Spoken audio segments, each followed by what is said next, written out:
Pagsisisihan mo na buhay ka pa. Matitikman mo ngayon ang ganti ko sa ginawa mo sa tatay ko.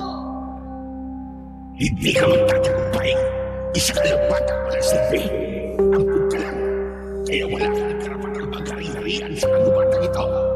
Patutunayan ko sa iyo ng tatay mo na ako ang dapat na mag-hari ng kagubatang ito. Mamamatay na muna ako bago ka magtagumpay. Patutunayan ko sa'yo na kahit bata lang ako, kaya kitang pabagsakin. Katapusan mo na! Lalaban ako hanggang sa aking huling hininga. Magandang araw po sa inyong lahat. Pakinggan po natin ang isang natatanging kwento ng isang batang pinalaki ng hari ng kagubatan. Ang 9 na taong gulang na si Neryo na naghangad ng kasagutan para mabuo ang kanyang pagkatao. Ano ang kanyang matutuklasang lihim na matagal nang itinatago sa kanya ng kanyang amang si Lupin? Paano niya ito haharaping mag-isa? Matatalo ba niya ang mga aswang na may kakayahang mag-anyong asong gubat? Sama-sama nating pakinggan ang pagharap sa katotohanan ng ating bida sa kwentong ito. Ngunit bago ang lahat mga idol, huwag po nating kalimutan mag-subscribe at i-hit ang notification bell sa aking YouTube channel na The Voice Addict para sa mas marami pang makapigil hiningang kwentong aswang at katatakutan mula sa mundo ng kababalaghan. Umpisahan na po natin ang kwento. Hindi ba't sinabi ko na sa'yo na huwag kang lalayo sa bahay natin? Lalong-lalo na ang makipagtalo at makipagkarirahan ng takbo kay Pestor. Bakit ba ang tigas-tigas ng ulo mong bata ka? Dahil hindi po ako makakapayag, nalipustahin po nila ang pagkatao nyo. Ang gusto nyo po ba manahimik na lamang ako sa isang tabi habang sinisiraan kayo ng mga alagad nyo? Hindi po ako makakapayag, Ama. Pinalampas mo na lang sana sa kabilang tenga mo. Kita mo ang nangyari sa'yo. Muntik ka pang mapahamak. Nahulog ka sa ilog. At hindi basta-bastang ilog lang yun, Neryo. Yun ang pinakadelikadong ilog dito sa gubat. Dahil marami nang namamatay na hayop sa tubig na yun. Hindi mo alam kung gaano ako nag-alala sa'yo. Hindi ka ba nag-iisip? Baka nga sinadya pa ni Pestor na ihulog ka sa ilog na yun para tuluyan ka nang mawala sa akin. Alam mo naman, naabot langit ang inggit niya sa akin dahil sa pagkakaroon ko ng anak na may kakayahang tumayo at naiiba ang itsura sa kanila. Bakit nga po ba, Tay? Bakit parang naiiba po ako sa inyo? Alam ko po sa sarili ko na hindi tayo magkamuka. Kaya nga po palagi nila ako pinagtatawanan at pinagkakaisahan dahil hindi raw po kayo ang tatay ko. Ano naman kung hindi tayo magkamuka? May magbabago ba? Magiging kamukha lang kita kapag sumapit ka na sa tamang edad, anak. Saka ano bang nakataya sa pinagpupustahan nyo kapag nanalo ka sa karera? Ang kapalit daw po ng pakikipagduelo ko kay Pestor ay titigilan niya na po ang panggugulo niya sa akin dahil hindi raw po niyo ako totoong anak. At naniwala ka naman sa traidor na yon. Yan ba ang iniisip mo kung bakit ka nagkakaganyan na hindi kita totoong anak? Ilang beses ko bang sasabihin sa'yo na pamilya kita, anak kita? Pero bakit hindi nga po tayo magkamuka? At ang mga kaibigan ko naman, kamukha nila ang kanilang mga magulang, pero bakit ako? Bakit ganito ang itsura ko, Ama? May buntot ka po at may 4 na paa. Iba rin po ang balat niyo sa akin. Samantalang ako, makinis, maitim, at iba ang mata ko kumpara sa inyo. Anak, kahit ano pa ang itsura mo, anak kita, at yun ang tatandaan mo. Lumaki ka sa piling ko, inalagaan at minahal. Huwag kang mag-isip ng ganyan sa akin. Kaya't sana, anak, huwag mong papansinin ang mga sinasabi nila sa'yo. Patunayan mo na anak kita. Wala naman silang ambag sa buhay natin. Ni minsan, Hindi sila tumulong sa pag-aalaga at pagpapakain sa'yo. Kaya sa akin ka lang makikinig, anak. Tay, pasensya na po. Hindi ko lang po talaga maiwasan ng hindi magtaka eh. Huwag ka na uling magdududa sa akin, anak. Baka nahuli lang talaga ang pagtubo ng buntot mo. O di kaya naman wala ka pa sa tamang edad. Sige na, kumain ka na, anak. Meron akong hinog na papaya sa lamesa natin. Huwag ka na munang lumayas ngayon, ha? Marami ang mababangis na halimaw ang lumalabas tuwing gabi. At maraming mga nilalang na magtataka sa buhay mo para maagaw ka nila sa akin. Balak ka nilang patayin.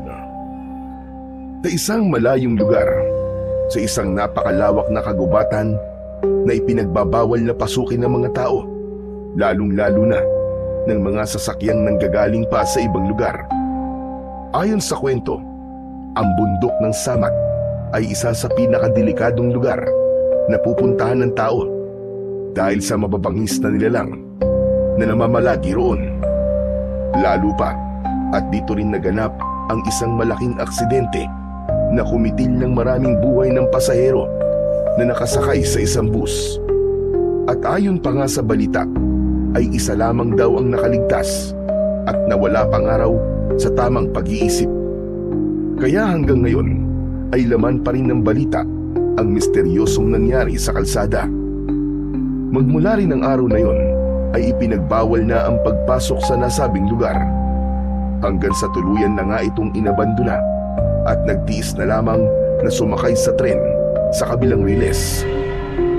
Walang sino man ang makakapaglarawan ng tunay na ganda ng lugar dahil nga ipinagbawal na sa mga tao ang puntahan ang gubat. Tinerio ay isang batang lalaki na napadpad sa gubat na yon at pinalaki ng isang malaki at mabangis na leon. Pero dahil sa inggit ng mga asong gubat sa pagkakaroon ni Lupin ng isang anak na kakaiba sa lahat, palagi na itong tinutukso at sinusubukang patayin para mawala sa landas ng hari ng kagubatan. Naniniwala ang mga ito na si Nerio ang papalit sa posisyon ng kanyang ama bilang isang makapangyarihang nilalang sa buong kagubatan. At yun ang hindi matanggap-tanggap ng pinuno ng mga asong gubat na si Pistor. Pero dahil sa kagustuhan nitong matalo si Lupin at maagaw ang trono nito, ay kinaibigan nito si Nerio para pagtangkaang patayin o di kaya naman ay mailayo sa kanyang ama. Tay, may katanungan po ko. Bakit ba palagi na lamang kumukontra sa inyo si Pistor? Hindi pa ba sapat sa kanya na natalo na siya sa duelo nyo? Gusto niya ang agawin ang trono ko. Ang gusto niya, siya ang maging hari ng kagubatan. Ilang beses na kaming nagduelo ng asong gubat na yan. Ilang beses ko rin siyang napabagsak at natatalo. Pero wala pa rin siyang kadalaan. Ayaw niyang tumanggap ng pagkatalo. Kaya marahil ikaw ang ginagamit niya para saktan ako. Kaya ang gusto ko ay mangako ka sa akin, anak. Huwag na huwag kang maniniwala sa mga sinasabi niya. Lalo na ang lumapit sa kanya at sa mga kaibigan niya. Mapapahama ka lamang at ayokong mangyari sa iyo yun, anak. Opo, Tay. Pero hindi po ako mananahimik lang kapag narinig ko na naman ang panunukso nila sa akin. Lalo na ang pagsasalita po nila ng masama laban sa inyo. Marami nang naniniwala sa kanya, Tay. Kaya marami na rin po siyang tauhan. Kahit magsama-sama pa sila, anak, hindi ako natatakot sa kanila. Mas natatakot ako kapag may nangyaring masama sa iyo ng dahil sa kanila. Saka hindi sila mananalo sa akin. Nilapitan ni Lupin ang papayang nakapatong sa ibabaw ng lamesang gawa sa sanga ng kahoy. Dahil ang bahay nila ay nasa sanga ng punong nara, pinutol ng kanyang ama ang hinog na papaya, saka iniabot sa kanya. Masaya siya sa pagkakaroon ng amang katulad ni Lupin. Bukod sa mabait, ay mapagmahal pang ama ito para sa kanya. Kaya nga hindi niya matanggap na maraming galit dito at gustong pabagsakin ang kanyang ama. Muli niyang pinagmasdan ang kanyang kuko kumpara sa kuko ng kanyang ama bago niya tinanggap ang pagkain. Pero hindi siya nagpapalata na nagkakaroon na siya ng katanungan sa kanyang isip. Ayaw niya nang mas lalong lumaki ang gulo. Para mawala ang pagdududa mo, anak, hindi pa ba sapat sa'yo na naririnig at nakakausap mo ko? Ang mga nakatirang hayop sa kagubatang ito, hindi ba't naiintindihan mo rin silang lahat? Patunay lamang yun na isang pamilya tayo rito. Pasensya na po talaga, Tay. Hindi na po mauulit. Ayos na yun. Basta't huwag mong kalilimutan ang mga ibiniling ko sa'yo. Saka huwag na huwag kang pupunta sa tabing kalsada, yung madalas mong puntahan ng mga kaibigan mo. Nakita mo naman na mayroong mga kakaibang bahay sa lugar na yon. Anak, sinasabi ko sa'yo, malulupit ang mga nilalang na nakatira doon. Kahit na anong mangyari, ay wag na wag mong hahayaang makita ka nila. Bakit ang dami pang bawal? Natutuwa lang naman po ako sa mga nagliliwanag nilang mga ilaw eh. Tayo po kasi walang ganun. Kung ano lang ang meron tayo, anak, yun lamang din ang pagtitiisan natin. Ibang nilalang ang nasa gilid ng kalsada at hindi natin sila mga kauri. Magtatanong pa sana si Neryo sa kanyang ama, subalit iniwan na siya nito. Mabilis itong tumalon pababa ng kanilang bahay. Nahabol na lamang niya ito ng tingin habang kinakagat niya ang isang hiwa ng papaya na nasa kamay niya. Nang mabusog siya sa kanyang mga kinain, ay nahiga na muna siya sa kanyang higaan. Habang nakatingin sa bubong ng kanilang bahay na gawa naman sa dahon ng anahaw. Nakaipit ito sa sanga ng nara. Hindi niya maiwasan ang hindi magtaka sa ikinikilos ng kanyang ama. Sa tuwing nagtatanong siya sa kanyang ama, ay palagi na lamang itong umiiwas. Lalo na kapag ang pinag-uusapan ay patungkol sa edad niya. Kung ilan lang daw ang guhit na parang bakod sa katawan ng puno, ay yun lang din ang bilang ng kanyang edad. Bigla niyang nahawakan ang nunal niya sa leeg. Ginagawa niya yon kapag nalilito siya sa mga nangyayari sa kanyang paligid. Maya-maya pa ay nakarinig siya ng isang kaluskos mula sa ibaba ng punong kinatatayuan niya. Kaya't dahan-dahan siyang sumilip sa ibaba. Nagulat siya nang makita ang nakangising si Pastor. Palagi nitong ginagawa ang patagong pagpunta sa bahay nila. Kaya naman, bumaba siya para harapin ito. Napagalitan ka na naman, ano? Dahil nabalitaan ni Lupin na natalo ka sa duelo natin. Hindi mo ako natalo. Dinaya mo ako, Pastor. Traidor ka. Ang lakas ng loob mo magpakita sa akin. Saka anong ginagawa mo rito? Dinadamayan ka. Hindi ka ba masaya na may kaibigan kang handang dumamay sa iyo? Napagalitan ako ng dahil sa'yo. Isa pa, hindi kita kaibigan. Bakit mo pinutol ang baging kanina? Muntik na ako manunod dahil sa ginawa mo. Makakaalis ka na. Hindi na ako sasama sa'yo kahit kailan. Kung ganon, hindi ka interesadong malaman kung sino ang mga kamukha mo. Hindi na rin ako maniniwala sa mga sinasabi mo. Kahit sabihin ko sa'yo, may mga nilalang akong nakita na kahawig mo. Andun sila sa tabing kalsada.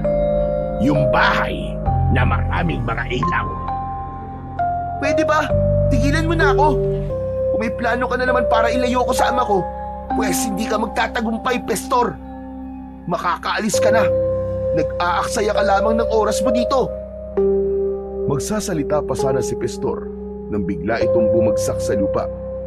Malayo ang tinalsikan nito, ilang dipaan layo kay Neryo. Pareha silang nagulat ni Pastor sa biglang pagdating ni Lupin, ang hari ng kagubatan. Nakita niya ang nakatayo niyang ama sa likod nito. Galit na galit itong humakbang papalapit sa nakahigang si Pastor. Layuan mo ang anak ko kung ayaw mo mamatay sa mga kamay ko. Anak, isa kang hangal. Nakikita mo ba ang itsura niya kumpara sa itsura mo? Patutunayan ko na hindi siya nararapat sa lugar na ito. Kamalasan lamang ang dala ng batang yan. Bata? Tay, bakit po niya ako tinawag na bata? Huwag kang sumali sa usapan namin, Neryo. Umakyat ka na sa bahay. Masyado na madilim ang paligid. Ako na ang bahalang makipag-usap sa kanya. Bakit, Lupin? Ayaw mo bang marinig niya kung ano totoo? Patatalsikin ko ang batang yan. Maghintay ka lang at magtatagumpay rin ako. Talagang wala ka ng takot sa ama ko. Hindi siya magiging hari ng kagubatan kung mahina siyang katulad mo. Tumigil ka! Hari-hari! Kalokohan! Nagkataon lang na walang may gustong lumaban sa kanya. Hindi nga namin sa kauri. Isa siyang leon at hindi siya nababagay sa lugar namin. Kayo ng ama mo ang mga agaw ng teritoryo at hindi rin ako takot sa kanya. Wala kang teritoryo dito, Pastor. Kaya tigilan mo na ang paghahangad sa trono dahil walang ganun sa gubat na to. Lahat ay pantay-pantay ang karapatan. Ilang beses ko nang pinatunayan sa lahat na wala kang kakayahan para matalo ako. Kaya sumuko ka na lamang at layuan mo na ang anak ko. Hindi! Patatalsikin ko ang batang yan at hindi mo ko mapipigilan. Galit na napatayo si Pastor habang umaangin at nakalabas pa ang matatalas nitong mga pangin. Tumutulo ang laway nito sa bibig dahil sa matinding galit. Patuloy ito sa pag-atras at bakas sa mga mata nito ang pagbabanta habang palipat-lipat ang tingin sa kanilang dalawa ng kanyang ama. Makakaalis ka na at huwag mo nang guguluhin ang anak ko kahit kailan. Kapag nagkita ulit tayo, hindi na ako magdadalawang isip na paslangin ka. Maaaring lamang kayo ngayon, kaya wag mo akong pagbabantaan. Maghintay ka lang. Darating ang araw na malalaman ni Neryo ang totoo. Pagsisisihan mong nagsinungaling ka sa kanya. Tandaan mo yan, Lupin. Tandaan mo. Tumigil ka! Kaya ka nilalayuan ng mga kaibigan mo dahil ang hilig mong makialam sa buhay ng may buhay. Hindi ka namin kadugo at lalong hindi ka kabilang sa pamilya namin. Isa ka lang nilalang na walang gusto kundi ang sumira ng pamilya na may pamilya. Ang lakas ng loob mong magsabi ng pamilya. Ewan ko na lang kapag hindi siya nawala sa'yo, kapag nalaman niya kung ano ang totoo. At ikaw naman, Neryo, puntahan mo ang lugar na sinabi ko sa'yo at malalaman mong matagal ka nang niloloko ng tatay mo. Nasugatan tuloy ako. Pwisit! Hindi ako naniniwala sa'yo. Si tatay ang pamilya ko. Kaya makakaalis ka na, Pastor. Tandaan nyo, ako ang mag-ahari sa kagubatan ito pagdating ng araw. Kapag napunta na sa kamay ko ang mutya ng buhay na bato, kayong dalawa mismo ng anak mo ang ililigpit ko o itatapon sa lugar na walang makakapagbigay ng tulong sa inyo. Ang mutya ba ng buhay na bato ang pinagmamalaki mo? Kahit na kailan ay hindi yun napupunta sa'yo. Dahil ipinagkakaloob lamang yun sa isang nilalang na may busilak na puso. Kaya huwag ka nang maghangad. Isa pa, isang manunugis ng aswang ang may tanga nun. Kaya sigurado kong mabibigo kang makuha yun. At sino ang karapat-dapat na magkaroon ng mutya ng buhay na bato? Si Neryo ba? Ha! Nagpapatawa ka ba? Isa siyang tao. Imposibleng makita niya ang mutya ng buhay na bato. Patutunayan ko na ako ang magtataglay ng lakas ng mutya. Kakainin mo ang lahat ng mga sinabi mo ngayon. Walang silbing hari. Yun lang ang sinabi ni Pastor at mabilis na itong umalis sa harapan ni Lupin at Neryo. Nagkatinginan ang mag-ama bago umakyat sa puno na hindi naman kataasan. Walang gustong magsalita o magtanong ng tungkol sa mga sinabi ni Pastor, habang si Neryo ay abala sa pag-iisip ng mga bagay na unti-unti nang gumugulo sa kanyang isipan. Matagal na niyang nararamdamang kakaiba siya. Ayaw niya lang saktan ang damdamin ng kanyang ama. Maraming natutunan si Neryo sa kanyang ama, maging sa kanyang mga kaibigan. Alam niya kung paano siya makipag-usap sa mga ito. Maging ang paggamit sa iba't ibang klaseng sandata ay natutunan na rin niya mula sa kanyang ama. Sinanay siya nito para matuto siya kung paano niyang ipagtanggol ang kanyang sarili. Pakiramdam niya ay parang may kulang pa rin kahit na ibinigay na sa kanya lahat ng kanyang ama. Parang may hinahanap pa rin siya na kasagutan na magbibigay sa kanya ng linaw kung bakit naiiba siya sa mga ito. Habang nakahiga na siya at katabi ang kanyang ama, ay hindi mawala-wala sa isip niya ang mga sinasabi ni Pastor tungkol sa kanya.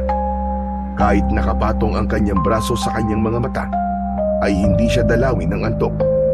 Hindi mawala sa isip niya ang mga bahay sa tabing kalsada. Matagal na siyang nakatingin sa lugar na yon, pero kahit kailan ay hindi niya nakikita ang mga itsura ng nilalang na nakatira doon. Maingat siyang bumangon habang inaaninaw kung natutulog na nga ba ang kanyang ama. Mabilis ang tibok ng kanyang puso dahil sa naiisip niyang gawin. Sa pangalawang pagkakataon ay muli niyang susuwayin ang kanyang ama. Halos patingkayad siyang naglakad sa paanan nito. Huwag lang siyang lumika ng ingay. Paglabas niya ng kanilang bahay sa itaas ng puno ng nara, ay muli niyang sinulyapan ang kanyang ama na payapa pa ring natutulog sa sanga ng puno. Patawarin niyo po ako, Tay. Pero gagawin ko po ito para sa ikatatahimik po ng kalooban ko.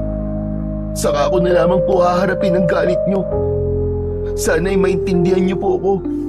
Kailangan kong malaman kung ano ba talaga ang nilalang na nakatira sa bahay sa gilid ng kalsada. Sa kanya nilisan ang lugar na yon. Tumakbo siya na parang isang leon. Halos hindi lumapat ang kanyang paa at kamay sa lupa sa bilis ng takbo niya papunta sa gilid ng kalsada sa paanan ng bundok. Ilang oras din ang kailangan niyang takbuin para marating ang lugar na yon. Ang mga baging na nakasabit sa puno ay mabilis niyang nilambitinan, makatawid lang sa kabilang puno. Yun ang isa sa kakayahan ng mga unggoy na napag-aralan niya ng gayahin. Pagkalipas ng 1.5 oras na pagtakbo, sa wakas ay narating na niya ang gilid ng kalsada. Maraming ilaw, maliwanag ang paligid na parang masayang tumira roon. May mga nakatayong poste sa bawat gilid ng kalsada. Tahimik ang labas ng bahay, kaya matyaga pa siyang naghintay sa lugar na yon. Nagbabaka sakali siyang may makitang mga nilalang na sinasabi ni Pastor na kahawig niya. Kaya ilang saglit pa ay nanlaki ang kanyang mga mata. Nakita niya ang isang lalaki na katulad ng kanyang itsura. Napatingin siya sa kanyang palad habang sinisipat ang kanyang daliri sa kamay. Saka muling titingin sa nilalang na nagtatago rin sa likod ng bahay. Ang kanyang mga kamay, katulad din sa akin. Saka wala siyang buntot. Totoo ang sinasabi ni Pastor. Pero bakit? Bakit sinasabi ni Tatay na wag ako magpakita sa kanila? Matagal na nagtago si Neryo sa makapal na halamang gubat. Kitang-kita niya ang nilalang na nakatayo sa likod bahay na gawa sa kawayan at kugon. Pero nagulat siya sa sumunod na nangyari. Nagbago ang anyo ng lalaki. Umaba ang bibig nito. Ganon din ang tenga nito. Tumubo ang buntot at balahibo ng nilalang. Napaatras siya sa kanyang pinagtataguan dahil biglang kumislap ang mapupula nitong mga mata sa refleksyon ng liwanag ng buwan. Hindi siya ordinaryong nilalang. Isa siyang asong gubat na kalahi ni Pastor. Kung ganun, talagang anak kaya ako ni Tatay at balang araw ay magiging isa rin akong ganyan. Punong-puno ng pagkalito ang isip ni Neryo ng mga sandaling yun. Patuloy siya sa paghakbang ng paatras. Lalo pa at hindi isa, kundi 5 nilalang ang mabilis na nagpalit ng anyo sa likod ng bahay ng mga kubong nakatayo sa gilid ng kalsada. Bumundol ang kaba sa kanyang dibdib nang sa pag-alulong ng mga ito ay sabay-sabay na napatingin ang mga asong gubat sa gawin niya. Nanlalaki ang kanyang mga mata nang dahil sa gulat. Naku, lagot! Nakita na nila ako! Paano kaya nilang nalaman na nandito ako? Wala nang inaksayang oras pa si Nerio. Mabilis siyang tumakbo papalayo sa lugar na yon. Naramdaman niya ang pagsunod ng mga ito sa kanya, kaya mas lalo niyang binilisan ang kanyang pagtakbo. Pero huli na, dahil nagawa na ng mga itong harangan ang kanyang daraanan. Ang 5 asong gubat na may mapupulang mga mata ay nakangising humahakbang papalapit sa kanya. Tumutulo ang mga laway nito habang ikinakaskas ang unahang paa sa lupa. Saka inilabas ang malasangan nitong dila. Sino kayo? Anong kailangan niyo sa akin? Hindi niyo ba alam na anak ako ng hari ng kagubatan?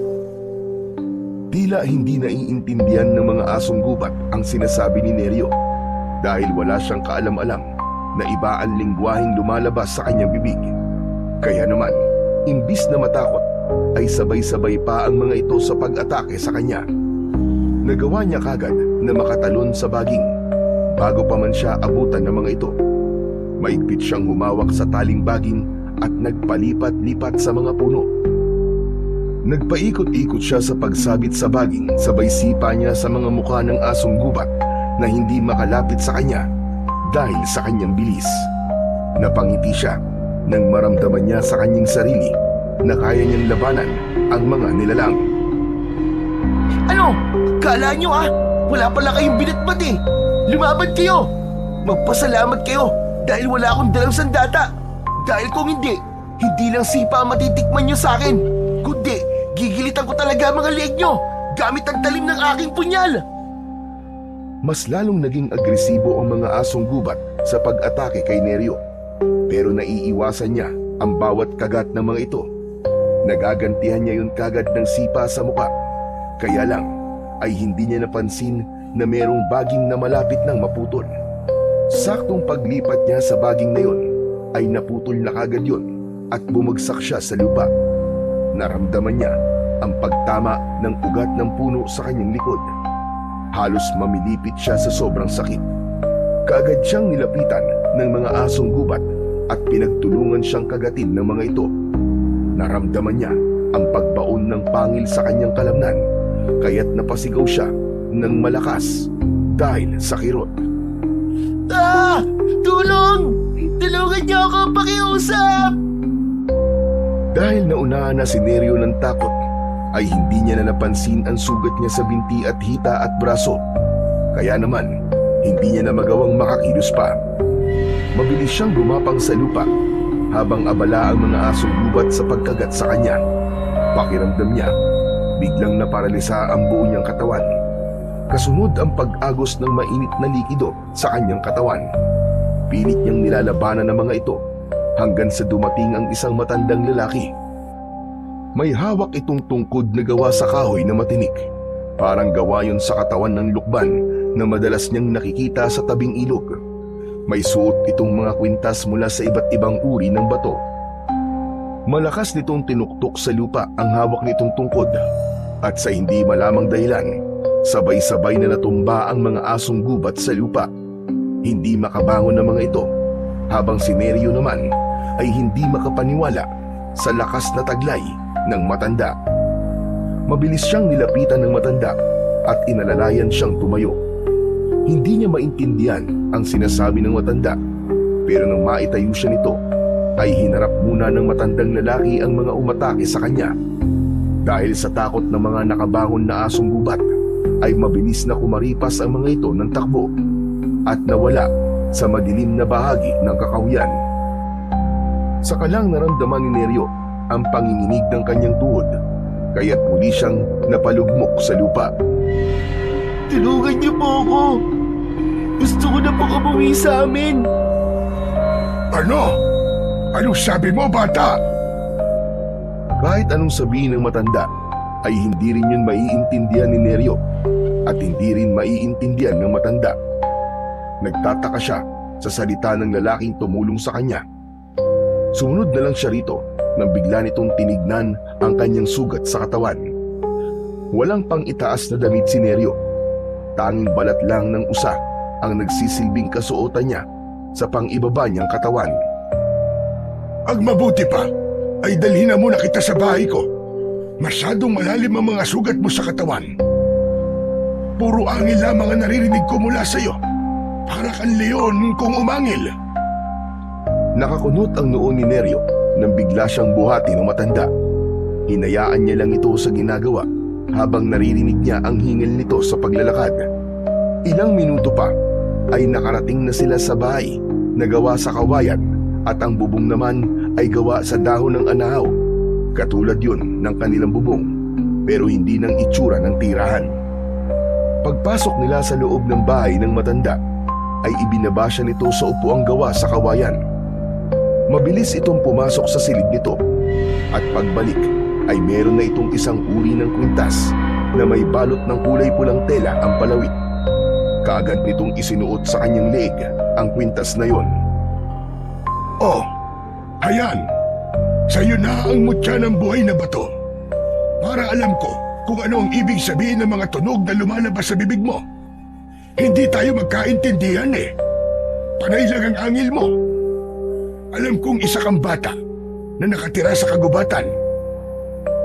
Sa pagkakatanda ko, 2 beses na kitang nakitang nakikipaglaro sa mga hayop sa gubat. Ano po ba ang bagay na nasa leeg ko? Oh, yan! Naiintindihan na kita. Ang mutya na yan ay para sa mga nilalang o hayop na gusto kong makausap. Kasi kanina, ang dating ng salita mo sa akin puro pag-angil lamang ng isang hayop. Kaya naman ganyan ka magsalita. Hindi ko po masyadong naiintindihan kung ano po ang ibig niyong sabihin. Ang mahalaga po naiintindihan niyo na po ang mga sinasabi ko. Kailangan ko nang umuwi sa amin. Nag-aalala na ang aking ama. Tumakas lang ako sa kanya Pero nasa paligid pa rin ng mga aswang na umatake sa iyo kanina. Isa pa, hindi kita papayagang umalis dahil sa mga sugat mo. Ano pong sabi niyo? Aswang? Aswang po ang tawag sa mga asong gubat na may mapupulang mga mata? Hindi sila ordinaryong asong gubat. Sila ang mga nilalang na nagtatago sa anyo bilang isang asong gubat. Ang palatandaan sa kanila ay ang mapupula nilang mga mata. Kauri mo sila, isang tao. Teka, sandali lang. Tao? Tawag niyo sa akin tao? Tama ka. Hindi mo ba alam yon? Isinama kita rito dahil sa magiging epekto ng kagat nila sa sugat mo. Katulad ng sinabi ko, hindi sila mga asong gubat lamang. Sila ang mga aswang na uubos sa mga nilalang na nakatira sa kagubatan. Teka, kanina pa tayo nag-uusap Hindi ko pa alam kung ano ang pangalan mo at kung taga saan ka. Neryo ang pangalan ko at sa kagubatan ako nakatira. Wala po akong ina, pero meron akong ama. Kayo, ano pong tatawag ko sa inyo? Hindi pa rin ako nakakapagpasalamat sa tulong na binigay niyo sa akin at sa binigay niyong kwintas na to. Tawagin mo na lamang akong Lolo Teloy. Dito talaga ako nakatira. Isa akong manunugis ng aswang. Meron akong anak na babae na nakakulong naman sa mental hospital. Nasiraan siya ng ulo dahil sa mga nangyari sa kanya. Pero sa awa naman ng Diyos, ay unti-unti na siyang bumabalik sa dati. Ano? Gusto mo bang iatid kita sa bahay niyo pagkatapos kitang gamutin? Naku, wag na. Malayo ang bahay namin sa lugar na to. Isa pa, hindi yung katulad ng bahay nyo. Ang bahay namin, puno ng narayon, tapos may sahig kami na bilog na kahoy. Mahihirapan lang kayo. Sa katunayan nga, ako lamang ang may gawa nun Kakaibang bahay naman pala ang bahay niyo. Ilang taon ka na ba? Sabi po ni tatay, ako ay 9 na taong gulang. Ibabalik ko na po ang mutyang to. Nabanggit po kasi ni tatay ang tungkol sa mutyang to. At may busilak na puso lang daw po ang karapat dapat na magtaglay nito. Kaya nga sa'yo ko yung ibinibigay eh. Alam kong busilak ang puso mo. Ang totoo niyan, sinadya ko talagang ibigayan sa'yo. Isang mutyayan ng batong buhay na kayang pumatay sa mga aswang na umatake sa'yo kanina. Ewan ko ba kung bakit magaan ang loob ko sa'yo. Kahit nung una pa lang kitang nakita habang nakikipaglaban sa mga asong gubat. Hindi ba't nabanggit ko naman sa'yo na pangalawang beses na itong pagkikita natin? Saka, ang epekto ng mutya na yan ay para mas lalo tayo magkaintindihan. Pero sa ngayon, kailangan na muna nating gamutin ang mga sugat mo. Maraming salamat, Lolo Teloy. Medyo mainit na nga po ang pakiramdam ko at masakit po ang mga sugat ko sa katawan. O sige na, mahiga ka na muna dyan. Epekto yan ang kagat nila at may laso niyan. Isa pa, medyo madilim pa sa labas at nawala na rin ang liwanag ng sikat ng buwan. Kaya mas makabubuti kung hihintayin mong lumiwanag ang paligid bago ka umuwi sa inyo. Inihatid ni Lolo Teloy si Neryo sa kwarto nito. Habang papalapit siya sa higaan, ay palakas ng palakas ang panginginig ng kanyang katawan. Hindi niya mapigilan ang pagtulo ng kanyang laway. Ganon din ang pagtirik ng kanyang mga mata. Kaya nagawa niyang makahiga ng mabilis sa katre na gawa sa kawayan. Ganon din ang pagmamadali ng matanda sa pagbubukas ng lumang aparador nito. Meron itong kinuha sa loob at dahil nanlalabo na ang kanyang paningin dahil sa sakit ng kanyang sugat, pinakiramdaman na lamang niya ang gamot na lumapat sa kanyang sugat. Maya-maya lang ay nawala na ang sakit ng sugat niya, pero ang pumalit naman ay ang pamimigat ng talukap ng kanyang mga mata. Bago siya hinila ng antok, ay naalala pa niya ang kanyang ama. Tiyak na nag-aalala na ito sa kanya kapag napansin nitong wala siya sa tabi nito. Pero kahit na anong gawing pagpupumilit niya na bumangon, ay tuluyan na nga siyang nakatulog. Tirik ang araw nang magising siya sa kwarto ng matanda. Dahan-dahan niyang inilinga ang kanyang paningin sa paligid ng kanyang silid. Bahagya na lamang din ang nararamdaman niyang sakit sa kanyang sugat sa kanyang katawan. Nakatulong ang kulay puting tela na benda sa mga tama ng kagat sa kanyang katawan. Maya-maya pa ay narinig niya ang mahihinang yabag ng paa ng matanda. May dala itong mainit na sabaw na nakalagay sa mangkok na nakapatong sa malapad na tabla ng kahoy. Bigla siyang nakaramdam ng gutom. Kahit na ngayon lamang siya nakakita ng ganong klaseng pagkain. Madalas na kinakain niya ay prutas. Magkakasunod na paglunok ng laway at pagkalam ng kanyang sikmura ang narinig ng matanda mula kay Neryo. Sige na iyo, kumain ka na muna nang makabawi ka ng lakas. Masyadong mataas ang lagdat mo kagabi, kaya alam kong mahina pa rin ang katawan mo ngayon.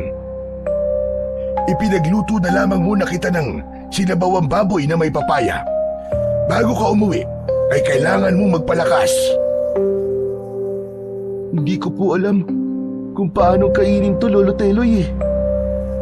Napansin ni Neryo ang pagkunot ng noo ni Lolo Teloy. Baka sa mukha nito ang pagtataka sa sinabing yun ng bata.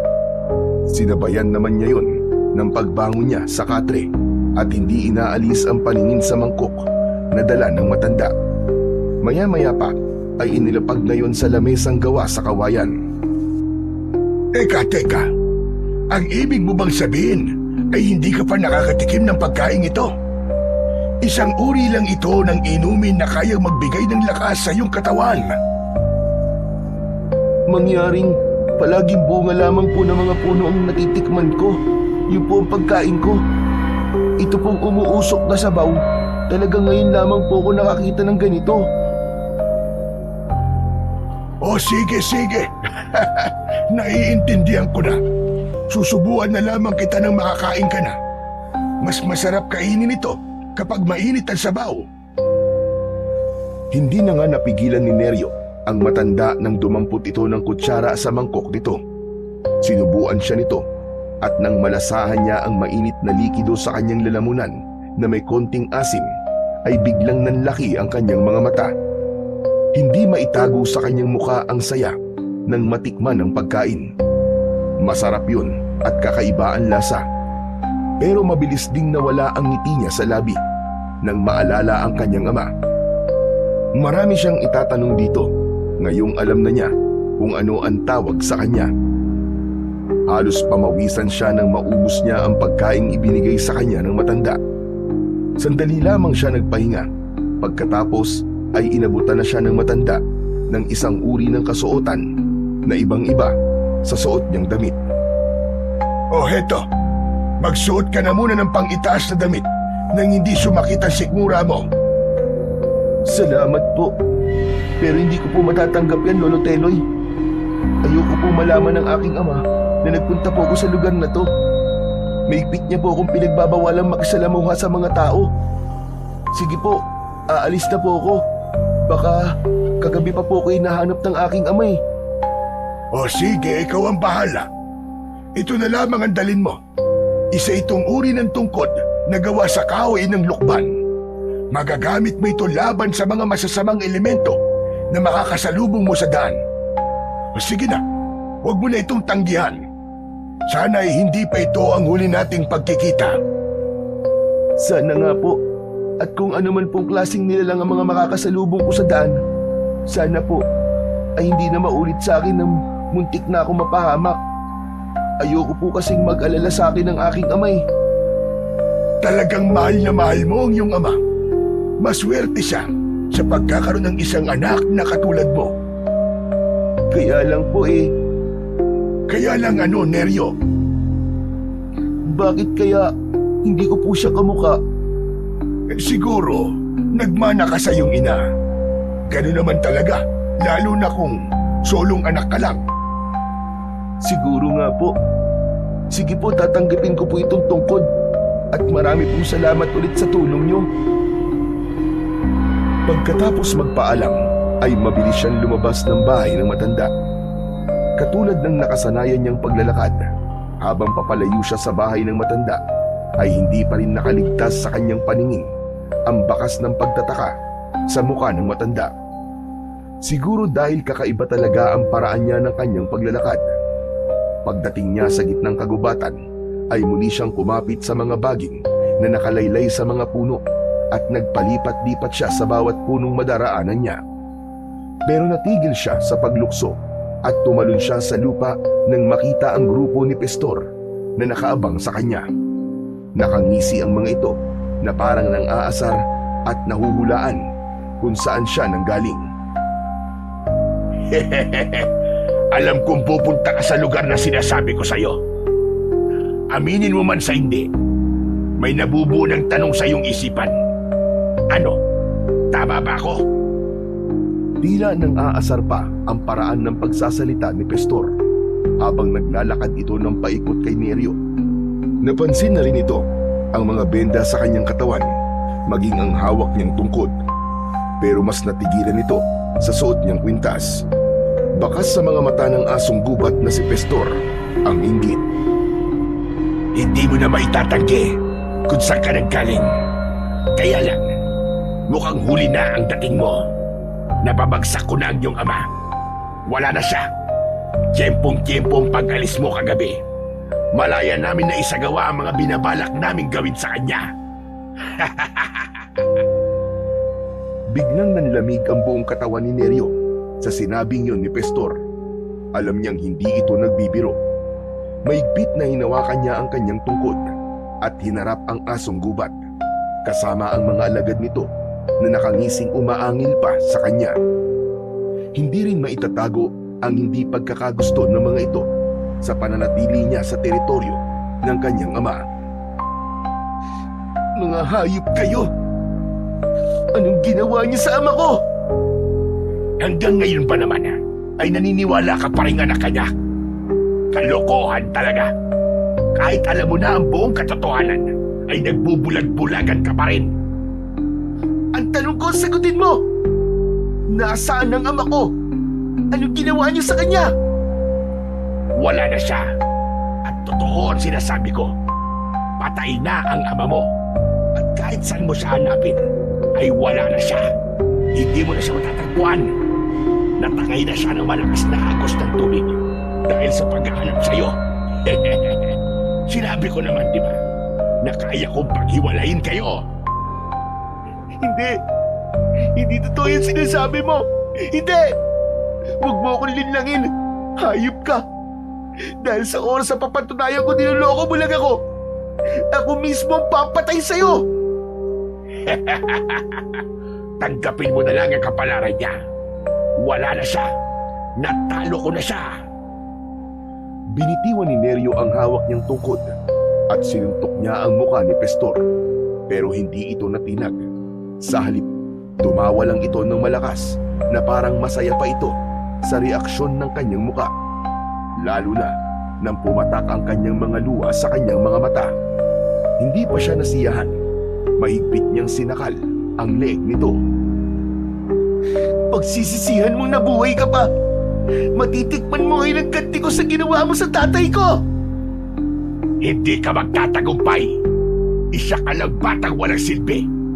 Ampong ka lang, kaya wala ka rin karapatang maghari-harian sa kagubatang ito. Patutunayan ko sa inyo ng tatay mo na ako ang dapat na maghari sa kagubatang ito. Mamamatay na muna ako bago ka magtagumpay. Patutunayan ko sa'yo na kahit bata lang ako, kayang-kaya kitang pabagsakin. Katapusan mo na! Lalaban ako hanggang sa aking huling hininga. Magkakasunod na pinagsususuntok ni Neryo ang mukha ni Pestor. At nang makakuha siya ng pagkakataon, ay mabilis niyang dinampot ang kanyang tungkod. Buong lakas niyang ipinalo ang kanyang tungkod sa katawan ni Pestor. Nagulat siya nang tumalsik ito sa malayo. Parang may kung anong malakas na enerhiya ang gumapang sa kanyang sandata at nagawa nitong pabagsakin si Pestor. Ang apat nitong mga kasama ay atras-abante ang ginagawa. Hindi malaman ng mga ito kung susugod ba o aatras sa kanya. Ano pang hinihintay nyo mga inutil? Hindi sa taga rito. Kaya nararapat lamang na palaya ang sinasampid na yan. Wala na siyang kakampi. Patay na ang kanyang amang silupin. At ako na ang hari. Hindi kayo magtatagumpay.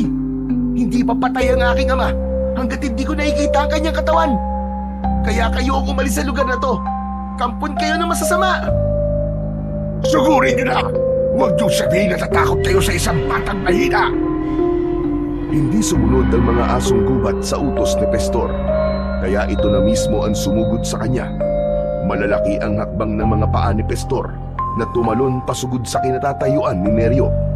Pero maagap niyang naiwasan yun. Sinalubong niya ng pagpalo ng tungkod na tumama sa liig ni Pestor. Bumagsak ito pasadsad sa lupa. Saka naman natigilan si Neryo sa biglang pagbilis ng kilos niya. Nagawa na ring sumugod ng mga asong gubat para pagtulungan siya ng mga ito. Subalit sa bawat pagtama ng kanyang tungkod sa katawan ng mga alagad ni Pestor ay bumabagsak ang mga ito sa lupa. Hindi sila makabangon habang bumubulwak ang dugo sa mga bibig nito. Nilapitan niya ang nakahandusay na si Pestor at itinukod niya ang kanyang tungkod sa leeg nito. Kaya huwag mong mamaliitin ang kakayahan ng isang batang katulad ko. Baka nakakalimutan mo, isa akong anak ng hari ng kagubatan. Hanggang ngayon, niloloko mo pa rin ang sarili mo. Tumigil ka! Nasaan ang tatay ko? Sumagot ka! Puntahan mo sa ilog. Doon ko siya itinapon pagkatapos ko siyang kagatin sa batok. Kaya patay na siya sa sugat at pagkalunod. Parang pinagbagsakan ng langit at lupa si Neryo sa kanyang narinig mula kay Pestor. Kaya mabilis siyang tumakbo at iniwan ang mga kalaban habang nakahandusay ang mga ito sa lupa. Habang tinatahak naman niya ang daan papunta sa ilog, ay panay din ang tulo ng kanyang mga luha. Hindi maaari! Tay! Patawarin niyo po ako! Hindi ko po sinasadyang takasan kayo! Hindi ko po sinasadya! Una niyang pinuntahan ang kanilang tirahan dahil umaasa pa rin siyang niloloko lamang siya ni Pestor. Subalit wala roon ang kanyang ama. Kaya halos mabingi siya sa tibok ng kanyang puso dahil sa pag-aalala. Hindi niya maipaliwanag ang takot at galit para sa kanyang sarili. Kung hindi siya umalis ng gabing yon, hindi siguro napahamak ang kanyang ama. Sunod niyang pinuntahan ang ilog. Pagdating niya ay halos malula siya sa taas nun. Gusto niyang isipin na makikita pa niya ang kanyang ama na buhay. Ngunit sa lakas ng ragasan ng tubig, imposibleng makaligtas pa ito. Tay! Tay, nasan ka? Patawarin niyo po ako. Nagkamali ako. Hindi ko po sinasadyang iwan kayo, Tay. Tay! Tay, nasan ka? Tay! Umalingaw-ngaw ang boses ni Neryo habang nakatayo sa gilid ng ilog. Tila nakikisimpatya ang panahon sa kanyang pagdadalamhati dahil kumulog at kumidlat. Kasabay ng pagdilim ng kalangitan at pagbuhos ng malakas na ulan, dumilim rin ang paligid kasabay ng malalakas na sigaw ng pag-iyak ni Neryo. Tay, nandito na po ako! Nasaan ka? Magpakita ka, Tay! Tay! Nanghihinang napaluhod sa lupa si Neryo habang ang tilamsik ng putik sa kanyang nabasang katawan ay ginapangan na ng lamig ng hangin. Kumirot ang kanyang sugat dahil sa nabasa na ng ulan ang telang nakatali sa kanyang sugat. Nanginginig ang kanyang buong katawan habang yakap ang tungkod. Wala siyang tigil sa pag-iyak at pagtawag sa pangalan ng kanyang ama. Sobra siyang nagsisisi sa kanyang ginawa. Pakiramdam niya, mag-isa na lamang siya sa mundo.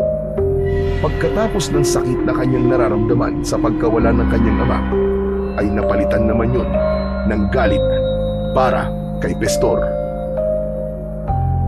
Pagbabayaran ni Pestor ang ginawa niyang ito sa inyo, Tay. Lahat ng may kinalaman sa pagkawala niyo, mananagot silang lahat sa akin. Tumayo si Neryo at tumingala sa langit habang malakas na sumisigaw. Kaya kitang-kita niya ang pagguhit ng kidlat sa kanyang tungkod at sa suot niyang mutya ng batong buhay.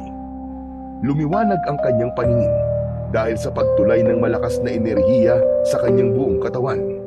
Nanuot yun hanggang sa kahuli-hulihang piraso ng kanyang ugat. Bigla siyang nanghina, kaya't napalugmok siya sa lupa. Ipinagpatuloy niya ang kanyang pagluha. Nanatili siya sa ganong posisyon habang dahan-dahang humiga sa putik. Tumatama ang patak ng ulan sa kanyang mukha habang naririnig pa rin niya ang malakas na pagkulog at pagkidlat. Hindi na niya namalayan ng oras. Medyo madilim na nang siya ay bumangon. Pinagmasdan ni Neryo ang hawak niyang tungkod, pati na ang suot niyang kwintas. Hindi siya maaaring magkamali. Nakita niyang nagkaroon ng kulay pulang liwanag ang suot niyang kwintas. Maging ang kanyang tungkod. Isang bagay na sobra niyang pinagtatakahan. Hindi pa rin tumigil ang ulan, pero hindi maitatanggi ang biglang paglakas ng kanyang pandinig, pangamoy at pakiramdam sa paligid. Alam niyang may mga nilalang na nakatayo sa kanyang likuran. Nagbago rin ang simoy ng hangin. Amoy na nabubulok na laman ng hayop. Pamilyar yun sa kanya at alam niya, ito na ang aswang na tinutukoy ng matanda. Dahan-dahan siyang humarap sa mga ito. Tila dito niya gustong ibaling ang galit niya. Kung ayaw niyo pang mamatay, makakaalis na kayo. Pero kung gusto na ninyong tikman ang galit ko, lumapit kayo at hindi ko kayo uurungan. Mahigpit na hinawakan ni Neryo ang tungkod at itinutok yun sa mga nakatayong asong gubat. Tila hindi nito alam kung ano ang nasa katawan niya, kaya imbis na umatras ay pasugod ang mga ito na umatake sa kanya. Sinabayan niya yon ng kanyang pag-ikot sa ere at saktong pagharap niya ay tinamaan ng mga ito sa katawan. Halos lumipad ang mga ito sa lakas ng epekto ng kanyang sandata. Kasunod, ang pagliwanag ng kanyang suot na mutya. Biglang nagtaklob ang mga ito ng mga mata. Tila nasisilaw ang mga asong gubat sa lakas ng liwanag. Sinamantala niya ang pagkakataon, mabilis niyang nilapitan ang mga ito at pinagpapapalo niya ng kanyang tungkod. Sa pagbaon ng tinik ng kanyang sandata sa katawan ng mga ito, bumulwak ang dugo sa sugat at nagkikisay ang mga katawan na pilit na ibinabaon ang kanilang mga ulo sa lupa. Hindi makontrol ng mga ito ang sariling katawan. Kasunod ang pagkasunog na parang papel kahit na may presensya ng tubig at ulan. Wala, anong klaseng tungkod ba to? Maging ang suot kong mutya. Paano naging ganito ang epekto nito sa katawan nila? Muling sinulyapan ni Neryo ang mga kalaban. Nilapitan niya ito habang gumagapang sa lupa papalayo sa kanya. May sugat na ito sa katawan. Akma na sanang papaluin niya ito ng kanyang sandata nang biglang nagbago ang anyo nito. Naging isang tao na walang suot na damit. Mas lalo nitong hinabol ang hininga nang mawala na ang pagkaaswang nito. Kaya lang, sa muling pagliwanag ng suot niyang mutya ay nasunog na rin ito, habang ang mapupulang mga mata ay naging kulay itim. Nagulat na lamang siya sa biglang pagsalita ng pamilyar na boses sa kanyang likuran. Neryo, anak? Ikaw ba yan? Paano mo silang napatay? Tay! Tay! Hindi ka po patay! Hindi ko po alam, Tay. Dahil po yun sa sandata ko. Hindi napigilan ni Neryo ang kanyang sarili. Mabilis siyang tumakbo sa kinatatayuan ng kanyang ama. Mahigpit niya itong niyakap sa bewang. Akala ko po, iniwan niyo na po talaga ako. Kanina ko pa po kayo hinahanap. Ano po nangyari sa inyo? Nakausap ko po si Pistor. Ang sabi niya, patay na raw po kayo. Nakaligtas lang ako, anak. Patraidor silang umatake. Mabuti na lamang talaga. At nakakapit ako sa puno at naisip kita. Kaya sinikap kong mabuhay. Saan ka ba nagpunta? Bakit nawala ka bigla sa tabi ko? Patawarin niyo po ako, Tay. Hindi ko po dapat ginawa yon. Naniwala po ako sa mga sinabi ni Pistor. Pero, paano niyo po may papaliwanag ang mga nilalang na ito? Kauri ko sila, Tay. At nagiging katulad sila ni Pistor. Ano pong klaseng nilalang sila, Tay? Naguguluhan na po talaga ako sa mga nangyayari. Hindi ka maguguluhan, anak. Kung magtitiwala ka lamang sa akin. Yun na nga po ang masakit, Tay. Nagtitiwala naman po ako sa inyo. Pero yung mga nakikita ko, parang may kakaiba po eh. Isa pa, may nakilala po ako kanina. Pareho kami ng itsura. Ang mga kamay niya. At wala siyang buntot na katulad nyo. Tay, pasensya na po. Pero anak po ba talaga niyo ako? Anak kita.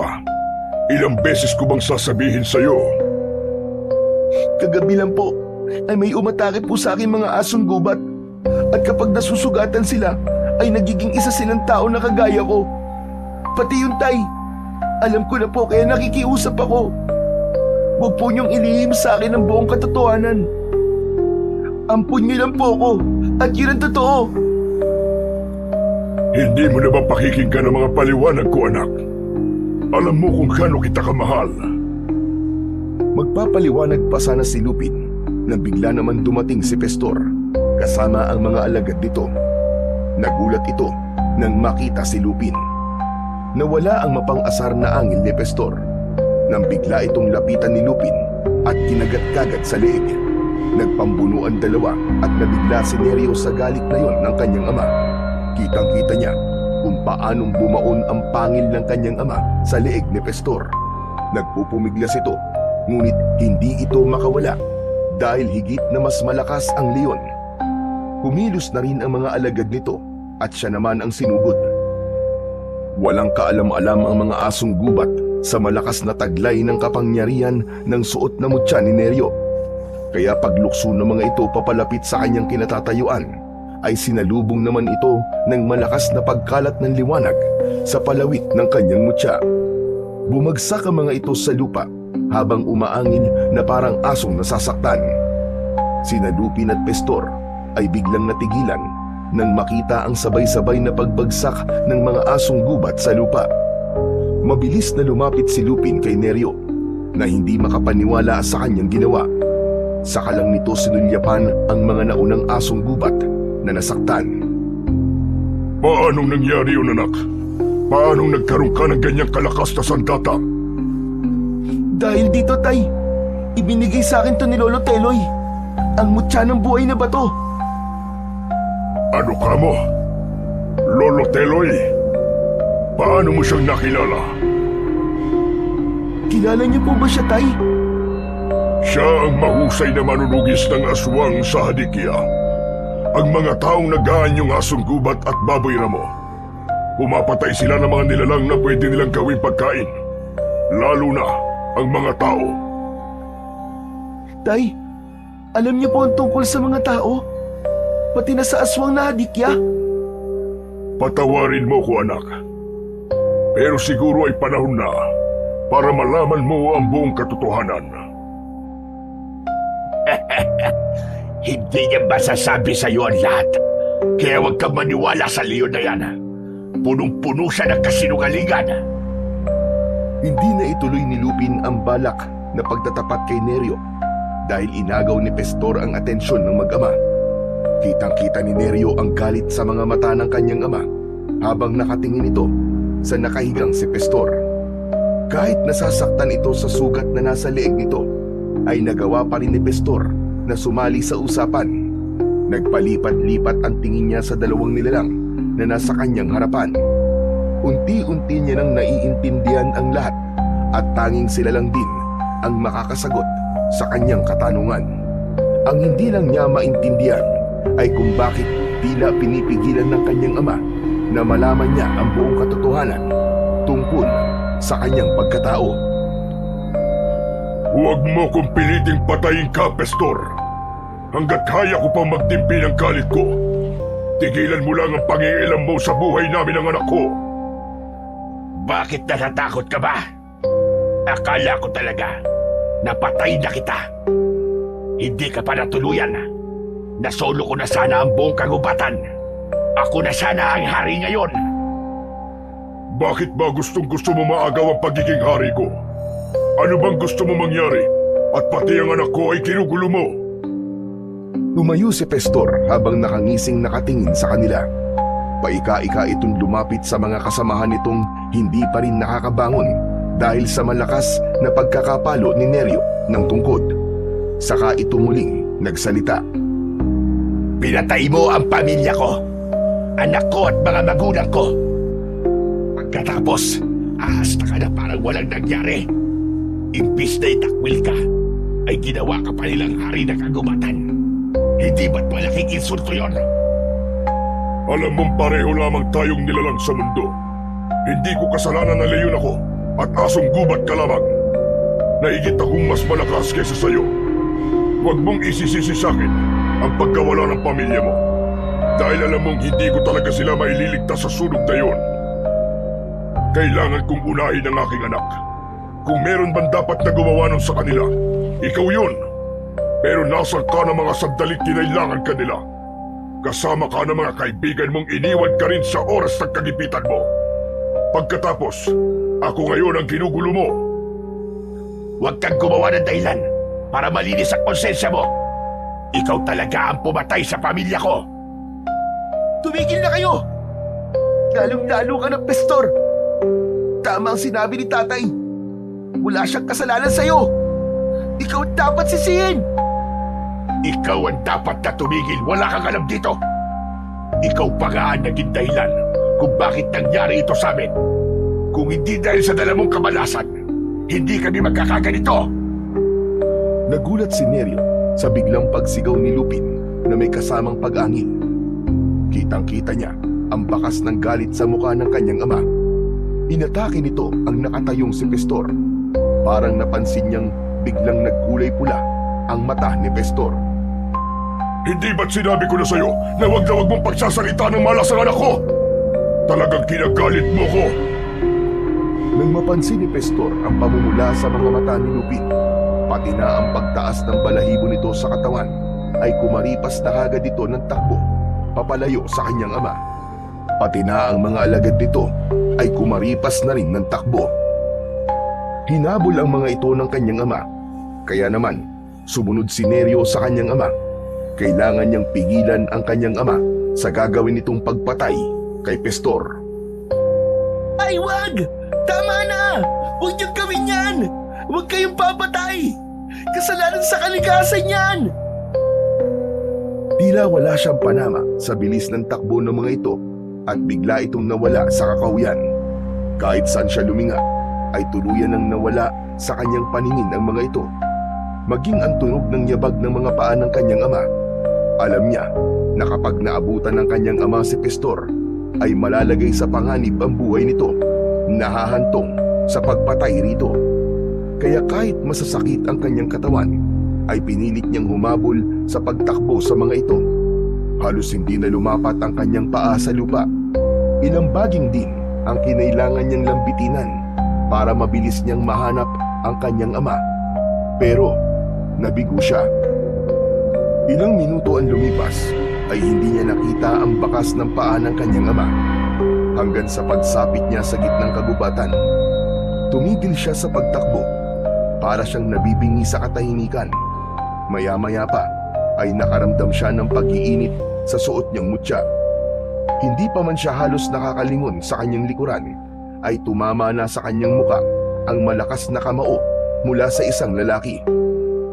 Kita niya na wala itong damit pang itaas, kaya pagbagsak niya sa lupa ay muntik niya nang mabitiwan ang kanyang tungkod. Sino ka?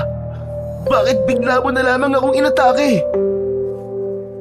Napaawang ang bibig at nanlalaki ang mga mata ni Neryo nang makita ang lalaki. Nakangisi itong tumutulo ang laway na parang wala sa tamang pag-iisip. Napansin din niyang mapupula ang mga mata nito. Kailan ba matatapos ito? Itinukod ni Neryo ang kanyang tungkod sa lupa para makatayo siya. Kasabay ng pagliwanag ng suot niyang mutya, iwinasiwas niya ang kanyang sandata sa hangin. Kitang-kita niyang napaatras ang nilalang, ngunit sa paghakbang nito ay nagsipaglitawan pa ang mga kasama nito na nagtatago sa likod ng mga puno. Sunod ang magkakasabay na pagsugod ng mga ito papalapit sa kanyang kinatatayuan. Ipinalo niya ang tungkod sa unang nilalang na sumugod sa kanya. Tinamaan ito sa leeg at halos mapasadsad itong bumagsak sa lupa. Maya-maya pa ay biglang nagkagulo ang mga aswang nang makita ang pagdating ng isang matandang lalaki. Yun ay walang iba kundi si Lolo Teloy. Bigla itong umatake sa mga aswang na hadikya. Kaya nagulat na lamang siya nang biglang magpalit ng anyo ang 5 lalaki. Naging isang asong gubat ang mga ito na may mapupulang mga mata. Kilos na! Mga aswang sila! Ikaw talaga ang punteriya nila! Bilisan mo! Opo, Lolo Teloy! Patakbong sumugod si Neryo sa mga kalaban. Bawat pagpalo niya ng tungkod ay tinatamaan ng mga ito sa ulo. Bumagsak ang mga asong gubat sa lupa habang umaangil. Sa kanya nilapitan at tutumbukin ng kanyang tungkod sa leeg. Para itong mga papel na unti-unting nilulusaw ng apoy. Ang natira naman ay tumakbo papalayo sa kanila, pero binato niya ito ng kanyang sandata at tinamaan ito sa likod. Bumagsak ito ng pasadsad sa damuhan at tulad sa mga nauna ay nasunog na rin ito. Mabilis na lumapit sa kanyang kinatatayuan si Lolo Teloy. Bakas sa mukha nito ang matinding pag-aalala. Ayos ka lang ba, Neryo? Mukhang kanina ka pang inatake ng mga aswang na yun, ah. Ayos na po ako, Lolo Teloy. Nabigla lang po ako sa pagdating nyo. Bakit pa kayo sumunod dito? Dahil ito talaga ang gagawin ko, Neryo. Magmula nang mabaliw ang aking anak, ito na ang ginagawa ko tuwing sumasapit ang gabi. Dahil alam kong may kinalaman ng hadikya sa nangyari sa anak ko. Lalo na ngayon na naiuwi ko na ang aking anak. Nasa bahay ko na si Belinda. Saan ka mapupunta ngayon? At kahit gabi na nasa gubat ka pa. Ang totoo, hinahanap ko po ang aking ama. Kapag hindi ko po naabutan si tatay, baka mapatay niya po si Pestor. Ano ka mo? Baka makasalubong nila ang pinuno ng mga halimaw. Mas delikado. Sino nga ba ang ama mo? Ang pangalan po niya ay Lupin. Kumunot ang noo ni Lolo Teloy dahil sa narinig nito mula kay Neryo. Bakas sa mga mata ng matanda ang pagtataka habang nakatingin ito sa mukha niya na parang inaalala kung sino si Lupin. Pero wala akong kilalang Lupin. Mukhang hindi kayo taga rito. Taga rito po kami sa kagubatan. Ang totoo nga po isa pong hari ang aking ama. Hari, nakong bata ka. Hindi ka naman nalilipasan ng gutom siguro, ane. Bakit kung ano-ano ang mga pinagsasasabi mo? Bakit po? Mukha po bang hindi ako nagsasabi ng totoo? Ay, nako. Tara na nga. Ang mabuti pa iahatid na lamang kita sa bahay niyo nang makilala ko na rin ang ama mong si Lupin. Baka matulungan niya akong puksain ang mga aswang na yan. Marami na silang napapatay, kabilang ang manugang kong lalaki. Mabuti na lamang talaga at gumaling na ang aking anak sa sakit niya. Nagpatiuna na sa paglalakad si Lolo Teloy. Sabay dampot naman ni Neryo ng kanyang tungkod sa binagsakan lupa ng asong gubat na binato niya kanina. Habang ang kanyang dibdib ay para ng binabayo ng maso dahil sa pag-aalala sa kanyang ama. Hindi siya mapakali sa kanyang paglalakad, kaya naman hindi na siya nakatiis. Lolo Teloy, kailangan ko pa pong hanapin ang ama ko Nag-aalala na po talaga ako sa kanya. O sige, sasamahan kita. Tutulungan kitang hanapin siya. Pero kailangan ko munang dumaan sa bahay. Akma na sanang ihahakbang ni Neryo ang kanyang mga paa nang bigla niyang narinig ang boses ng kanyang ama. Narinig din niya ang kaluskos at pag-angil ng mga asong gubat na parang may pinag-aagawan. Nanggaling yun sa madilim na bahagi ng kakahuyan. Lolo! Sa gawi pong yun, doon ko po naririnig ang kanilang mga angil. Angil! Hindi na hinintay ni Neryo ang iba pang sasabihin ni Lolo Teloy. Mabilis siyang tumakbo sa pinagmumulan ng ingay. Bumundol ang kaba sa kanyang dibdib. Ngunit nabigla sila sa nadatnang eksena. 10 mga asong gubat ang nakita nilang pinagtutulungan ang kanyang ama. Sugatan na ito at maraming dugo sa katawan. Tila pinagsakluban ng langit at lupa si Neryo nang makitang hindi na halos nakakagalaw ang kanyang ama dahil sa mga pangin na bumaon sa katawan nito. Wala na siyang inaksayang pagkakataon. Mabilis siyang sumugod sa mga asong gubat at isa-isa niyang pinaghahampas ang mga ito ng kanyang tungkod. Bawat palo ay bumabagsak ang mga ito sa lupa habang umaangin na parang nasasaktan. Hindi niya tinigilan ang mga ito hanggat hindi nasusunog ang mga katawan. Sa kanya hinila ang kanyang ama papalayo sa mga nakahandusay na asong gubat. Tay! Tay, ano nangyari? Si Pestor, nasa panganib din siya. Bigla kaming inatake ng mga taong nag-aanyong asong gubat. Mga aswang sila, anak. Tay, isasandal ko po muna kayo sa puno ng kahoy. Tatay? Tinawag mo siya tatay? Paano nangyari yon? Isa siyang leon. Lolo Teloy, siya po ang aking ama. Siya po si Lupin, ang hari ng kagubatan. Pero, Tumabi na po muna kay Lolo Teloy. Hindi po ako makakapayag na hindi nila pagbayaran ng ginawa nila sa ama ko. Mabilis na nilapitan ni Neryo ang mga nakahandusay na asong gubat sa lupa. Hindi pa man nakakatayo ang mga ito, ay galit na pinagpapapalo niya ang mga ito sa katawan. Magkakasunod na hampas ang kanyang ginawa. Bigla rin na tumulong si Lolo Teloy sa kanya at sa husay nito sa pakikipaglaban, ay mabilis din itong napatumba ang mga aso. Habang si Neryo naman ay panayang sulyap sa kinaroroonan ng kanyang ama dahil sa pag-aalala niya rito. Lalo pa at kitang-kita niya ang pagbulwak ng dugo sa mga sugat nito. Mga halimaw kayo! Ito na ang katapusan niyong lahat! Ah! Parang tumigil ang oras sa biglang pag-ikot ni Neryo sa ere, hawak ang kanyang tungkod. Kitang-kita ang pagkalat ng kulay pulang liwanag sa paligid ng kagubatan. Mula sa kanyang sandata ay ubod lakas niyang ipinalo ito sa dalawang asong gubat na tumatakbong pasugod sa kanya. Sa lakas ng epekto ng palo niya at pagbaon ng tinik sa katawan ng mga ito, ay halos maputol ang katawan ng asong gubat ng ito ay bumagsak sa lupa. Maging si Lolo Teloy ay hindi makapaniwala sa nakitang lakas ng tungkod at mutya ni Neryo. Parang mga kandila ang mga asong gubat nang matunaw ang mga ito at naglaho sa damuhan. Naging isang tubig ang katawan na may usok pang naiiwan. Sa kanya nilapitan ang kanyang ama, nahabol ang hininga habang nakasandal sa puno. Tay, huwag niyo po akong iiwan. Huwag kang mamamatay nang ikiusap po ko. Tinakluban ni Neryo ng kanyang palad ang mga sugat sa katawan ng kanyang ama para pigilan ang pag-agos ng dugo nito. Narinig din niya ang pagpunit ng matanda sa suot nitong damit at mabilis na itinali yun sa katawan ng kanyang ama.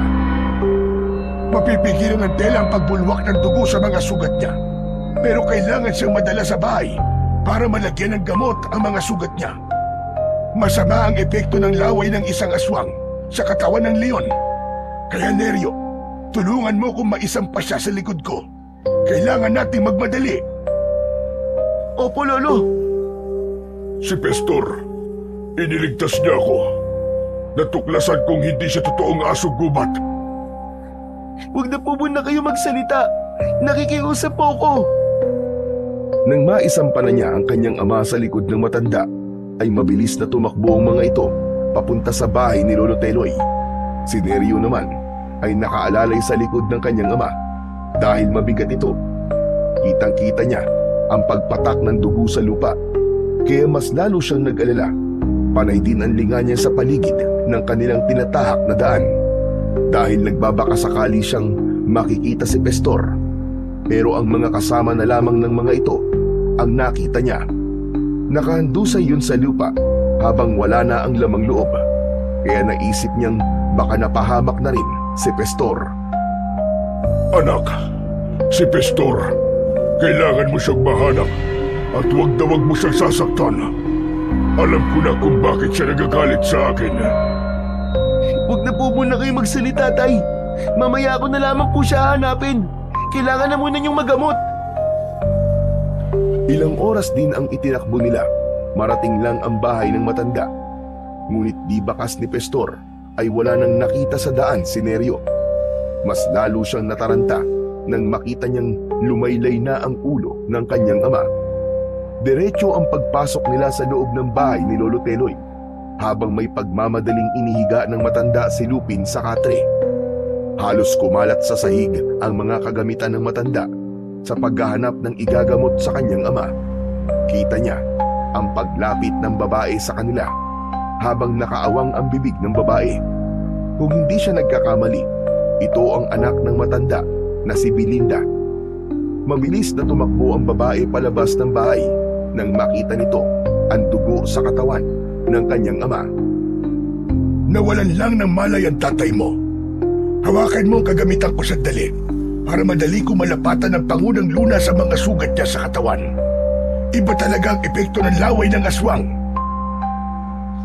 Lolo Teloy, sabihin niyo po, mabubuhay pa po ba ang tatay ko? Hindi lang ako sigurado. Dahil sa nakikita ko, matanda na siya. Matanda na siyang leon.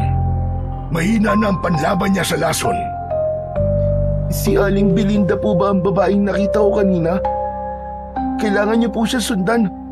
Mukhang natakot po siya sa dugo. Oo, Neryo, tama ka. Takot nga siya sa dugo dahil sa nangyari sa kanyang asawa.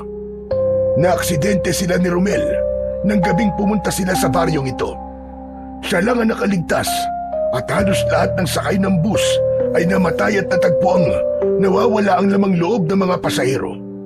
Hanggang sa ngayon, hindi pa alam ng mga pulis ang totoong nangyari dahil hinihintay nilang matauhan ang aking anak. Hindi ko rin masabi sa kanya na pati ang katawan ng kanyang asawa ay hanggang ngayon hindi pa rin natatagpuan. Kung ganun po maaaring Buhay pa po ang asawa ni Aling Belinda, ganun po ba?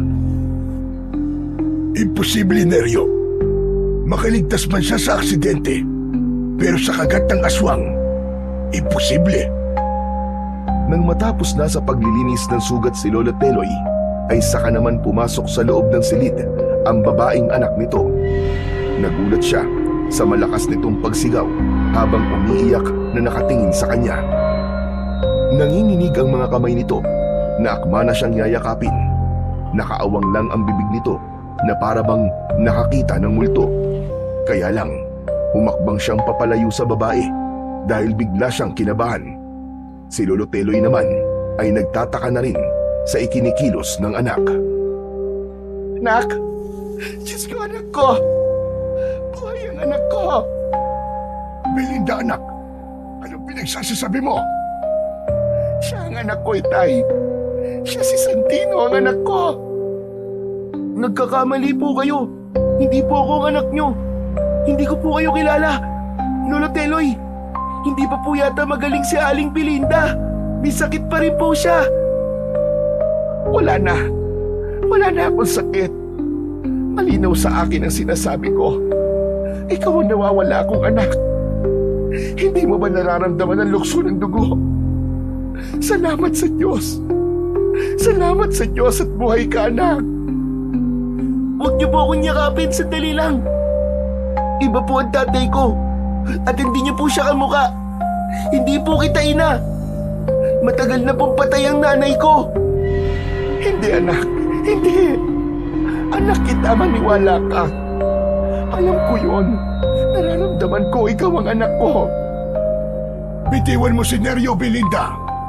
Wala kang ebidensya na magpapatunay na siya nga ang anak mo. Anak ko siya, Tay. Patunay ang nunal niya sa leeg. Hindi ako maaaring magkamali. Anggol pa lamang siya nang magpasya kami ni Romel na umuwi sa lugar natin. At ang leon na nakahiga sa katre niyo, Tay, siya ang dahilan kung bakit kami na-aksidente. Malinaw na sa akin ang lahat. Naalala ko na siya. Naalala ko na siya ang dahilan kung bakit bigla kami bumangga sa malaking bato. May kaaway ang leon na yan at biglang tumakbo sa kalsada. Tanda ko, Tay. Ang batang ito, siya ang anak ko. Siya si Santino. Bitiwan niyo po ako. Hindi po ako naniniwala sa inyo. Si Tatay, siya lamang po makakapagpatunay na walang katotohanan ng mga pinagsasasabi niyo. Tuluyan na ngang napalugmok sa sahig na gawa sa kawayan si Aling Belinda habang habol ang sariling hininga dahil sa labis na pag-iyak. Kitang-kita niya ang awa sa mga mata ni Lolo Teloy nang yakapin nito ang anak. Habang si Neryo naman ay naguguluhan sa mga nangyayari. Panay ang sulyap niya sa nakahiga niyang ama. Nalilito siya kaya hindi niya namamalayang tumutulo na pala ang kanyang mga luha. Habang nakatingin siya sa humahagulgul na iyak na si Aling Belinda, hindi niya maipaliwanag ang sakit na nararamdaman niya habang nakikitang umiiyak ang babae. Parang pinipiga ang puso niya ng mga oras na yon. Panay ang tawag nito sa pangalan ng anak. Huminahon ka na muna, anak. Pasensya ka na. Hindi ko talaga alam na may anak kayo ni Romel. Siyang na taon ni Tay. Ganun katagal ako nawala sa tamang pag-iisip. Dahil hindi ko kinaya ang mga nangyari. Tandang-tanda ko ang itsura ng leon na yan. Dahil pumasok pa siya sa loob ng bus. Tinangay niya ang aking anak habang nakabalot sa kanya ang lampin na pag-aari ni nanay. Tay, maniwala kayo. Anak ko ang batang yan. Ako ang ina niya. Nararamdaman ko yun. Alam ko na siya ang aking anak. Pero mahirap para kay Neryo ang tanggapin ang mga sinasabi mo. Hindi siya ordinaryong bata na lumaki sa magandang kapaligiran. Ang kilos niya ay parang sa leon na. Hintayin nating magising ang kanyang ama na si Lupin. Sana nga ay magising pa siya. Dahil sa oras na malaman kong pinatay niya ang anak ko, Ako mismo ang papatay sa kanya. Hindi makapagsalita si Neryo. Naupo na lamang siya sa tabi ng kanyang ama. Umaasa siyang magsasabi ng totoo ang kanyang ama. Alam niyang sasabihin na ng kanyang ama ang buong katotohanan kanina bago pa lumitaw ang mga aswang. Halos hindi siya nakahinga at hindi inalis ang tingin kay Aling Belinda. Hawak pa rin ito ang sariling dibdib habang umiiyak. Nararamdaman niya ang paghihirap ng kalooban nito. Maging ang sakit ng pinagdaanan nito sa nangyaring aksidente dahil patunay ang malalaking beklat nito sa katawan. Hindi niya alam ang gagawin kung sakaling malantad sa kanya ang katotohanang ina nga niya, si Aling Belinda. Matyagang nagbantay si Neryo sa tabi ng kanyang ama hanggang sa gumalaw si Lupin sa pagkakahiga nito. Napaunat sa pagkakaupo si Neryo at naluluwang nahawakan ang malamig na paa ng kanyang ama. Tay, Anak, nasan tayo? Tay, nasa bahay po tayo ni Lolo Teloy. Kailangan na nating umalis. Bilisan mo, anak. Tay, sandali lang. Sariwa pa po mga sugat niyo sa katawan. Saka bakit po tayo aalis? Natatakot po ba kayong malaman ko ang buong katotohanan? Neryo. Neryo, anak.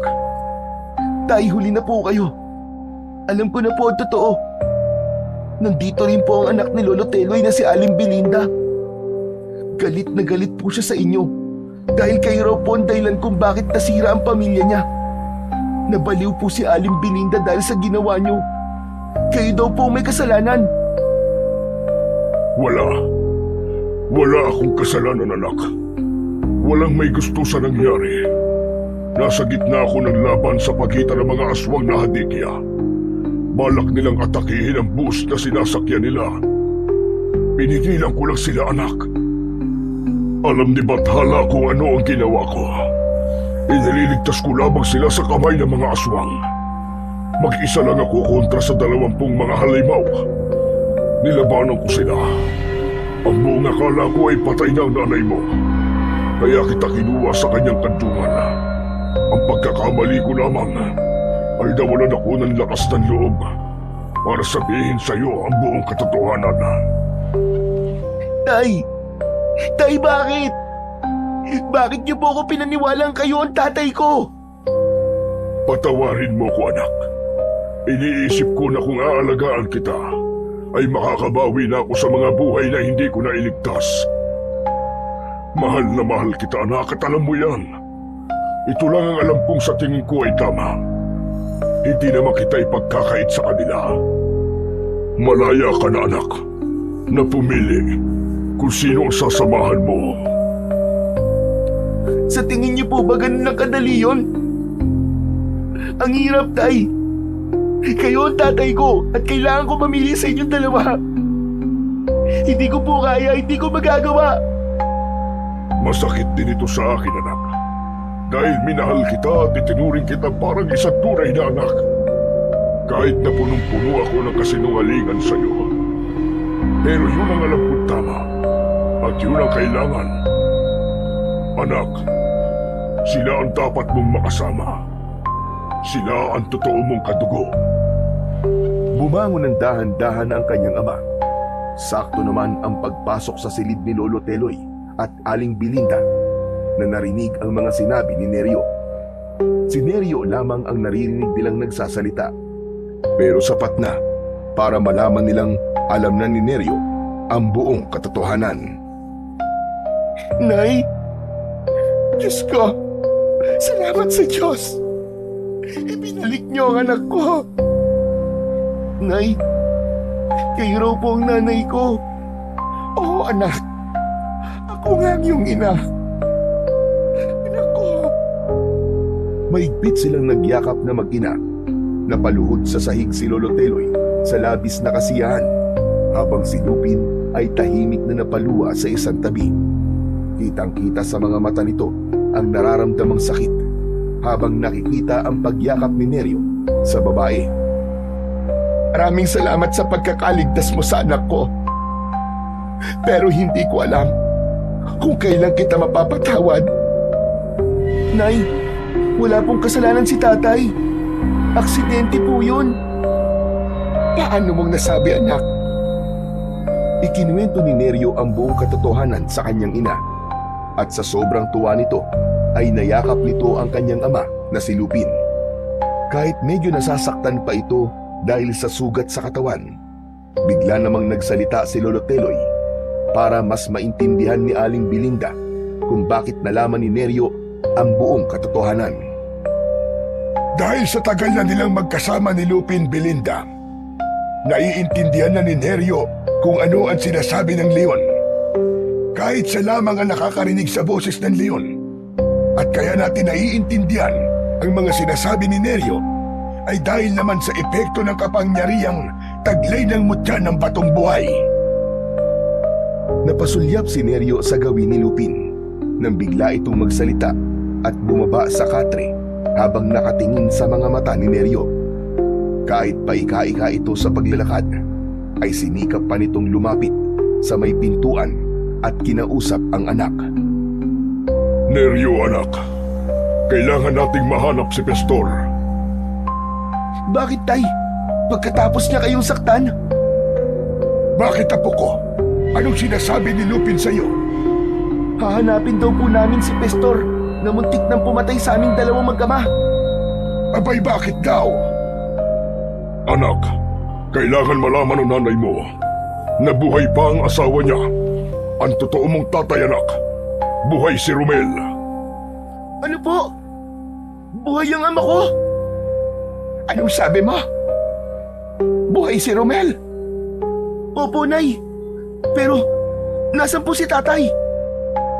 Siya ay walang iba, kundi si...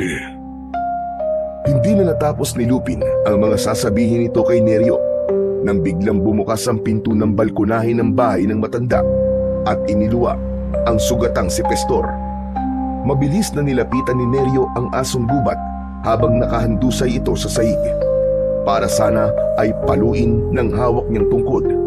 Subalit nagulat sila nang makita ang pagbabagong anyo ng asong gubat.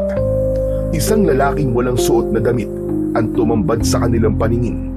Yakap-yakap nito ang sariling katawan habang may malalim na sugat sa braso at sa likod.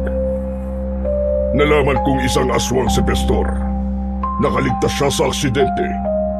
Bigla siyang nagpalit ng anyo nang tumama ang kanyang ulo sa bato.